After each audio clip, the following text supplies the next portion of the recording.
Hi guys, எல்லாரும் எப்படி இருக்கீங்க? நல்லா இருக்கீங்களா? இது உங்கள் ரெஸ்லிங் கிங் தமிழ். நான் உங்கள் ரகுமான். வழக்கம் போல் இன்றைக்கி பார்த்தீங்கன்னா நடந்து முடியுது. எக்கச்சக்க ரா அப்டேட் பார்த்தீங்கன்னா நமக்கு கிடச்சிருக்குது. ஆஃப்டர் ரா இதெல்லாம் நடக்கும் அப்படிங்கிற மாதிரி சில அப்டேட் நியூஸ் கிடச்சிருக்குது. சரி, இன்றைக்கி கொஞ்சம் லேட் ஆகிடுச்சு, பட் இருந்தாலும் அந்த அப்டேட்டை சொல்லிடுவோம் அப்படிங்கிறதுக்காக நான் உங்கள்கிட்ட வந்துருக்கிறேன். மறக்காமல் சேனல்கிட்ட ஃபஸ்ட் டைம் வந்துக்கோங்க, சப்ஸ்கிரைப் பண்ணிக்கோங்க, பெல் ஐக்கனை கிளிக் பண்ணி மூலமாக தினமும் ஒரு ரெஸ்லிங் செய்யலை தமிழ் மொழியில் தெரிஞ்சுக்கோங்க. காய்ஸ், ஓபா ஃபெமி 2026 கிங்காக மாறினதுக்கு அப்புறமா நிறைய டேர்னிங் மண்டே நைட்டால் நடக்கும் அப்படின்னு எதிர்பார்த்தோம். பிகாஸ் சாமி செயின் சாம்பியனாக இருக்கார், ராஸ் மேட்டன் ஒரே நைட்டில் நடக்குது, ஓபா வேறு கிங்காக இருக்கிறாரு. கண்டிப்பாக ஒரு ஈச் சாம்பியனை அவர் வந்து சேலஞ்ச் பண்ணுவார் அப்படிங்கிற ஒரு பெருத்த எதிர்பார்ப்பு இருந்தது. ஏன்னா கிங்காக மாறினவங்களுக்கு அதுதான் இருக்கிறதுலே ஒரு பெரிய சன்மானமே. அதை தான் ஓபா ஃபெமி பண்ணுவாருன்னு நினச்சோம். பட் ஆனால் இன்றைக்கி மண்டே நைட்டாக நடந்த விஷயம் சில பேருக்கு அதிருப்தியாக இருக்கலாம், சில பேருக்கு திருப்தியாகவும் இருந்திருக்கலாம். ஓபா ஃபெமிக்கு பிராக் லெஸ்னருக்கான இடையில் இருக்கிற அந்த ஃபியூடு இன்னும் முடியலை, முடிச்சு போட்ட மாதிரி தான் இருந்து. ஓபா ஃபெமி கிங்காக மாறினதுனால கண்டிப்பாக ஓபா ஃபெமி பார்த்தீங்கன்னா பிராக் பக்கம் போக மாட்டார். ஓபா ஃபெமி கண்டிப்பாக பார்த்தீங்கன்னா டைட்டில் பக்கம் தான் போவார் அப்படிங்கிற மாதிரி நினச்சோம். ஆனால் இந்த வாரம் மண்டே நைட்டால் கொடுத்தானுங்க பாருங்களேன் ட்விஸ்ட்டு. கிங்காக மாறின ஓபா ஃபெமி பார்த்தீங்கன்னா மண்டே நைட்டாக வந்திருப்பார். அந்த இடத்துல பிராக் லெஸ்னர் பார்த்தீங்கன்னா திடீர்னு ரிட்டர்ன் ஆகிருப்பார். தன்னை வந்து ஓபா ஃபெமி பார்த்திங்கன்னா தைரியம் இல்லாதவன், குழந்த மாதிரி அழுறான் அப்படின்னு சொல்லி கிண்டல் அடித்ததுனால ஓபா ஃபெமியை அவருடைய மெயின் பாயிண்ட்லேயே லோ ப்ளோ போட்டு அட்டாக் பண்ணி அவருக்கு எஃப்ஐஓ போட்டுட்டு கெத்து காட்டிட்டு போயிருப்பார். ஆக்சுவலி டபிள்யூ பண்ணதெல்லாம் ஓகே தான். ஓபா ஃபெமியை பார்த்தீங்கன்னா பிராக் லெஸ்னர் அட்டாக் பண்ணது. அதுக்கப்புறமா ஓபா ஃபெமியை பார்த்தீங்கன்னா பிராக் லெஸ்னரை சேலஞ்ச் பண்ணியிருப்பார். அதாவது எப்படி சேலஞ்ச் பண்ணியிருக்காருன்னா, பிராக் எனக்கு இப்போ டைட்டில்லாம் வேண்டாம், நான் சோழியை முடிக்கணும், அதனால் ஒன்றை நான் சம்மர்ஸ்லாமில் சேலஞ்ச் பண்ணுறேன் அப்படின்னு சொல்லிட்டு அஃபிஷியலாக கன்ஃபார்ம் பண்ணிட்டார். அது மட்டும் இல்லாமல் இந்த மேட்ச் சாதா மேட்சாக நடக்க போகிறது இல்லை, ஹெல் இன் அ செல் மேட்சாக நடக்க போகுது. அதுவும் பிராக் லெஸ்னருடைய ஹோம் டவுன். இது ஹோம் டவுன்னா நீங்கள் எல்லாருமே பிறந்தவர் நினைக்காதீங்க, அவர் பிறந்தது வந்து கனடா தான், ஆனால் அமெரிக்காவில் வசிக்கிறார் பார்த்தீங்கன்னா, அது மினியாபோலிஸில் தான் அவர் வசிக்கிறாரு. அவர் இருக்கிற தற்போதைய ஊர் இருக்குல்ல, அந்த ஊரில் நடக்குது. சில அப்டேட்டுகள் வந்தவொன்னே வந்துக்கிட்டு இருக்குது. இது ரூமர்னு சொல்கிறதா அப்டேட்டு சொல்கிறதா எனக்கு தெரில. அதாவது சாட்டர்டே மெயின் வந்து பார்த்தீங்கன்னா டபிள்யூ வந்து இன்னும் 2 வாரங்களில் நடக்க போகிறாங்க. அதுவும் மேடிசன் ஸ்கொயர் கார்டனில். அதில் சாமி ஜெயன் தன்னுடைய அன்டிஸ்பியூட்டட் யூனிவர்சல் சாம்பியன்ஷிப்பை பார்த்தீங்கன்னா பிராக் லெஸ்னருக்கு இடையில் டிஃபெண்ட் பண்ணுவார். இது ஆக்சுவலி நான் ஒரு வீடியோவில் சொல்லியிருப்பேன், அதை தான் அவங்க சொல்லியிருக்கிறாங்க. அதில் Brock Lesnar new WWE heavy weight சாம்பியனாக மாறிடுவார். மாறினதுக்கு அப்புறமா WWE சாம்பியன்ஷிப்பை ஓபா ஃபெமி கூட தான் ஆல்ரெடி டிஃபெண்ட் பண்ணுறாரு. இந்த ஹெல் இன் அ செல் மேட்சோட இந்த சாம்பியன்ஷிப்பு மேட்சும் சேர்ந்து நடக்கும் அப்படிங்கிற மாதிரி சில அப்டேட்டுகள் கிடச்சிருக்குது. ப்ரோ என்ன ப்ரோ வண்டியாக ரயில் சொல்கிறேன் அப்படின்னா, ஆக்சுவலி இது நடக்கிறதுக்கு வாய்ப்பும் இருக்குது, நடக்காமல் போகிறதுக்கும் வாய்ப்பு இருக்குது. சாமி ஜெயனுக்கு இப்போ சம்மர்ஸ்லாம் ஆப்பனண்ட்டுன்னு இல்லை. ஆக்சுவலி இந்த வாரம் நடந்து முடிஞ்ச ஃப்ரைடே நைட்ஸ் மட்டும் நடந்து முடிஞ்சிருச்சு. அதில் கூட கோடி ரோட்ஸ் நம்பரும் கண்டென்டராக இருக்காரு. அது ஆளையே ஒரு மேட்சாக நடக்க போகுது. டபிள்யூ பார்த்தீங்கன்னா இந்த பேப்பர் அளவுக்குலாம் கொண்டு போகலை. ஸோ சாமி ஜெயனுடைய அடுத்த பிளான் என்னன்னு தெரில. ஓபா ஃபெமி தன்னுடைய கிரீடத்தை பார்த்தீங்கன்னா சாம்பியன்ஷிப்புக்காக தான் போவார் அப்படின்னு எதிர்பார்த்த மக்களுக்கு இது ஒரு பெருத்த ஏமாற்றமாக தான் இருந்தது. சரி, இப்போது சாமி ஜெயனுடைய ஸ்டோரி எப்படி இருக்கும்னு கேட்டிங்கன்னா, அப்கமிங் வீக்ஸில் பார்த்தா தான் கைஸ் தெரியும். சாமி ஜெயின் இந்த வாரம் ஸ்மாக்டவுனுக்கு வந்திருக்காரு. பெருத்த வரவேற்பு ஸ்மாக்டவுனில் மக்கள் மத்தியில் கிடச்சிருக்குது.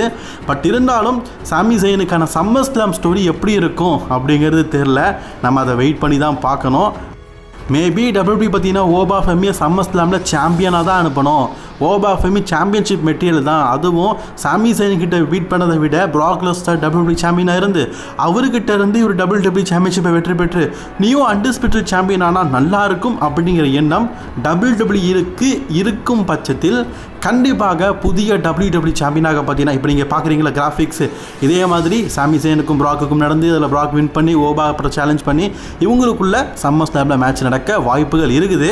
ஸோ அதெல்லாம் நம்ம வெயிட் பண்ணி தான் பார்க்கணும். இப்போதைக்கு ரூமர் தான் வந்துருக்குது. அஃபிஷியல் நியூஸுங்கிறது பார்த்தா தானே தெரியும். WWE வேறு பார்த்தீங்கன்னா ட்விஸ்ட்டுக்கு மேலே ட்விஸ்ட் தான் சம்மர்ஸ்லாமில் கொடுத்துக்கிட்டே இருக்கிறாங்க. அதனால் கொஞ்சம் வெயிட் பண்ணுவோம் சம்மர்ஸ்லாமில் இவங்க ஸ்டோரி எப்படி டெவலப் பண்ணுறாங்கன்னு. போன வாரம் நடந்த ரீமேட்ச் ஜிம்மி ஊசோவுக்கும் எல்ஏ நைட்டுக்கும் இன்றைக்கி ஸ்மாக்டவுனில் நடந்திருக்கும். ஜிம்மி ஊசோவுக்கு கண்டினியூவாக ஸ்மாக்டவுனில் மேட்ச் கொடுக்குறது சந்தோஷமாக தான் இருக்குது. இந்த மேட்ச்சில் ஜிம்மி ஊசோ ஜெயிச்சிட்டார், அதுவும் பிரதர் மூலியமாக. அதே நேரத்தில் சோலோ சிக்காவா மீண்டும் ஜிம்மி ஊசோவை அட்டாக் பண்ணியிருப்பார். ஆக்சுவலி இதுக்கு இல்லையா சார் எண்டு அப்படிங்கிற மாதிரி எனக்கு தோணுச்சு. இந்த வாரம் மண்டே நைட்டால் வரும்போது கண்டிப்பாக ரோமன் ரெயின்ஸ் வந்து ஜேக்கப் ஃபாட்டு கிட்ட சோலோ சிக்காவோட இஷ்யூவை பற்றி தான் பேசுவார் எதிர்பார்த்தோம்.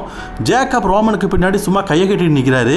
ரோமன் ரெயின்ஸ் செத்ரோலன்ஸ் கூட இருக்க அந்த ஃபியூட் இருக்குல்ல அதை ஃபில்லப் பண்ணிகிட்டு இருக்கிறாரு. ஆக்சுவலி நான் சத்தியமாக இது எதிர்பார்க்கல. அதாவது ரோமன் ரெயின்ஸ் வந்து செத்ரோலன்ஸ் கூட ஃபியூட் போடுறது ஓகே, ஆனால் ரோமன் ரெயின்ஸ் கண்டிப்பாக தன் டீம் மெம்பர்ஸ்கிட்ட சோலோ சிக்காவா ஜெமி ஊசோவை அட்டாக் பண்ணியிருக்காரு. அதுக்காக பார்த்தீங்கன்னா ஏதாவது ஒரு விஷயம் பேசுவோம்னு எதிர்பார்த்தோம். ஆனால் தலைவன் சம்மஸ்லாம் மூடில் இருக்காரு போல இருக்குது. சம்மஸ்லாமுக்காக செத்ரோலன்ஸ்க்கான ஃபியூடை மட்டுமே அவங்க டெவலப் பண்ணாங்க. சோலோ சிக்காவை பற்றி பேசவே இல்லை. ஆக்சுவலி சோலோ சிக்காவா 2வது வாரமாக பார்த்தீங்கன்னா தொடர்ச்சி அட்டாக் பண்ணியிருக்காரு. ட்ரைபிள் சீஃப் இந்த பிளட் லைனுடைய லீடராக இருக்கிற ரோமன் ரெயின்ஸ் இதை பற்றி எதுவுமே பேசலைங்கிறது ஆச்சரியமாக தான் இருக்குது. LA Knight'ை ஸ்மாக்டவுனில் பார்த்தீங்கன்னா தான் கூட டாக் டீமாக இணைந்து பிளட் லைன் எதிர்த்து நம்ம மோதுவோம் அப்படிங்கிற மாதிரி இந்த சோலோ சிக்காவா சொல்லியிருப்பார். எப்பா உன் கூட சேர்ந்தா நீ எப்போ கட்சி மாறுவேன்னு எனக்கு தெரியாது அப்படிங்கிற மாதிரி LA Knight அப்பவே சொல்லியிருப்பார். ஆனால் நான் கட்சியெல்லாம் மாற மாட்டேன் அப்படிங்கிற மாதிரி சோலோ சிக்காவும் சொல்லியிருப்பார். ஆனால் போன வாரம் பார்த்தீங்கன்னா சோலோ சிக்காவா சொன்னதை LA Knight நம்பலை. இந்த வாரம் நடந்து முடிஞ்ச மண்டே நைட்டாவை நீங்கள் பார்த்துருப்பீங்க. இந்த மண்டே நைட்டால் LA Knight தோற்று போயிட்டார். தோற்றதுக்கப்புறமா Jimmy and Jey Usos LA Knight attack பண்ணும்போது அந்த இடத்துல வந்து ஜிம்மி ஊசோவை அட்டாக் பண்ணி LA Knight'க்கு கொஞ்சம் சப்போர்ட்டிங்காக இருந்தது சோலோ சிக்காவா தான். இப்போது LA Knight'க்கு கொஞ்சம் கொஞ்சமாக பார்த்தீங்கன்னா சோலோ சிக்காவா மேலே நம்பிக்கை வருது. இந்த நம்பிக்கை எவ்வளோ பெருசாகி இந்த ஸ்டோரி எப்படி கொண்டு போக போகிறாங்க அப்படிங்கிறத வெயிட் பண்ணி பார்ப்போம். ஆக்சுவலி கொஞ்சம் இன்ட்ரெஸ்டிங்காக தாங்க இருக்குது. ரோமன் ரெயின்ஸ் குடும்பத்திலேயே 2 வகையான ஸ்டோரி போய்ட்டுருது. ஒன்று செத்ரான்ஸோட ஸ்டோரி, இன்னொன்று ரோமனுடைய குடும்பத்திலேயே ஒரு ஸ்டோரி. அதே மாதிரி ஜிம்மி அண்ட் ஜே ஊசோ பார்த்தீங்கன்னா ஜேக்கப் ஃபால்ட்டுவை பார்த்து ஒரு விஷயம் சொல்லியிருப்பாங்க. நீ ஸ்மாக்டவுனுக்கு போயிட்டு ஜேக்கப் ஃபால்ட்டுக்கிட்ட பேசு அப்படிங்கிற மாதிரி பேசியிருப்பார். ஆக்சுவலி ஒரு விஷயம் என்னதுன்னா இன்றைக்கி ஸ்மாக்டவுன் நடந்து முடிஞ்சிருச்சு. இவங்க என்ன பேசுனாங்க அப்படிங்கிறது நமக்கு தெரில. அதுக்கான காரணம் என்னதுன்னா ஸ்மாக்டவுனுக்கான நிறைய விஷயங்கள் வீடியோவாக லீக் ஆகலை. போன வாரம் ஸ்மாக்டவுனில் எல்லா செக்மெண்ட்டும் ரிலீஸ் ஆனதுனால WWE இந்த வாரம் பார்த்திங்கன்னா கொஞ்சம் முன்னெச்சரிக்கையாக நிறைய விஷயங்களை லீக் பண்ணாமல் இருக்கிறாங்க. அதனால் அதாவது கேமரா யாருமே யூஸ் பண்ணக்கூடாது வைக்கக்கூடாது சொல்லிட்டு ரூல்ஸ் எல்லாம் போட்டு யாருக்குமே தெரியாமல் வச்சுருக்கிறாங்க. அதனால் ஸ்மாக்டவுனில் என்ன நடந்தது அப்படிங்கிறது தெரியாமல் இருக்குது. கண்டிப்பாக அப்படி தெரியும் பட்சத்தில் ஜேக்கப் ஃபால்ட் ஸ்மாக்டவுனில் போய் என்ன பேசினார் அப்படிங்கிறது நமக்கு தெரியும். அப்போ நான் அவங்கள்ட்ட சொல்கிறேன். ஓபாஃபமிக்கும் ப்ராக் லெஸ்னருக்கும் ஹெல் இன் எ செல் மேட்ச் நடக்குது. இதை பற்றி பேக் ஸ்டேஜில் பால் ஹேமன் பார்த்தீங்கன்னா ரா ஜெனரல் மேனேஜர்கிட்ட பேசிக்கிட்டு இருப்பார். ஆக்சுவலி இனி வரும் காலங்களில் இவரும் ஸ்மாக்டவுன் ஜெனரல் மேனேஜர். என்னப்பா சொல்கிறீங்க கேட்டிங்கன்னா, எஸ், இனி வரும் காலங்களில் ரா ஸ்மாக்டவுன் ரெண்டுத்தையுமே ஆடம் பியஸ் தான் ஹேண்டில் பண்ண போகிறாரு. காரணத்தை பற்றி நான் பரவ சொல்கிறேன். இப்போது நம்ம ஆடம் பியஸ் இருக்கிறார்ல, அவர் பேக் ஸ்டேஜில் பேசும்போது ஆஸ்டின் தேரி வந்திருப்பார். ஆஸ்டின் தேரி தன்னுடைய ஃப்யூச்சரை பற்றி பேசும்போது பால் ஹேமன் அதை கண்டுக்காமல் தனியாக விலகி போயிருப்பார். இன்னொரு பக்கம் பார்த்தீங்கன்னா ஜாட் கேபிள் மேக்ஸின் திருப்பிக்கிட்ட 2 பேருமே பார்த்தீங்கன்னா போன வாரம் சட்டை போட்டாங்க. அதுக்காக மேக்ஸின் திருப்பி அப்பாலஜி கேட்டிருப்பாங்க. ஜாட் கேபிள் அதெல்லாம் பரவாயில்ல, உன்னுடைய கெரியரை பாரு, இன்றைக்கி இன்டர்கான்டினென்டல் சாம்பியன்ஷிப் பண்ண கண்டெண்டர் ஒரு மேட்ச் இருக்குது, அதில் நீ வெற்றி பெறணும் அப்படின்னு சொல்லியிருப்பாங்க. பட் ஆனால் அதில் மேக்ஸ் திருப்பி தோற்று போயிட்டாங்க. ரெக்கிள் ட்ராட்டிக்ஸ் தான் வின் பண்ணாங்க. இது எல்லாருமே தெரிஞ்ச விஷயம் தான். பட் ஆனால் இன்னொரு கண்டெண்டர் மேட்ச், மென்ஸுக்கான கண்டெண்டர் மேட்ச், அதில் ஜாட் கேபிள் வெற்றி பெற்றிருப்பார். அதையும் நீங்கள் பார்த்துருப்பீங்க. ஜாட் கேபிள் வெற்றி பெற்றுட்டார், மேக்ஸின் திருப்பி போயிட்டாங்க. அதே மாதிரி பால் ஹேமன் விஷன் டீமை விட்டுட்டு விலகி போகிற மாதிரி ஒரு செகமெண்ட்டையும் காட்டியிருப்பாங்க. இப்போது லோகன் பால் இருக்கார்ல, அவர் வந்து ஒரு அஃபேராக பார்த்தீங்கன்னா மேக்ஸின் திருப்பி கூட இருக்கிற மாதிரி காட்டியிருப்பாங்க. ஆக்சுவலி ஸ்டோரியை பார்த்தீங்கன்னா டோட்டலாக விலகுது. ஆஸ்டின் தேரி மற்றும் மேக்ஸின் டூர்பி இவங்க 2 பேருமே சேர்ந்து ஒரு டீமாக இருக்கிற மாதிரி WWE வந்து ஒரு ஸ்டோரியை க்ரியேட் பண்ணுறாங்க. எனக்கு தெரிஞ்சு விஷன் டீமை விட்டு ஆஸ்டின் தேரி போகிறதுக்கான வாய்ப்புகள் இப்போ ரொம்ப ரொம்ப அதிகமாக இருக்குது. ஆக்சுவலி விஷன் டீமே இதுக்கப்புறமா இருக்குமான்னு தெரில. ப்ரான் பிரேக்கருக்கு வேறு ஒரு ரெஸ்ட் கொடுத்துருக்குறாங்க. பிரான்சன் ரீட் இல்லை, லோகன் பாலுக்கு இன்ஜுரி, மிச்சம் இருக்கிறது இவர் மட்டும்தான். எனக்கு தெரிஞ்சு ஆஸ்டின் தேரி விஷன் டீமை விட்டுட்டு மேக்ஸின் டூர்பி கூட சேர்ந்து ஒரு டீம் அப்பாக ஆயிடுவாங்கன்னு நினைக்கிறேன். சரி, இதை பற்றி உங்கள்ட்ட கருத்துக்களை கமெண்ட் பண்ணிக்கோங்க. எனக்கு தெரிஞ்சு விஷன் டீம் ஒழுங்காக போகலை, ஒவ்வொருத்தருக்கும் இன்ஜுரி ஆகிட்டு இருக்குது.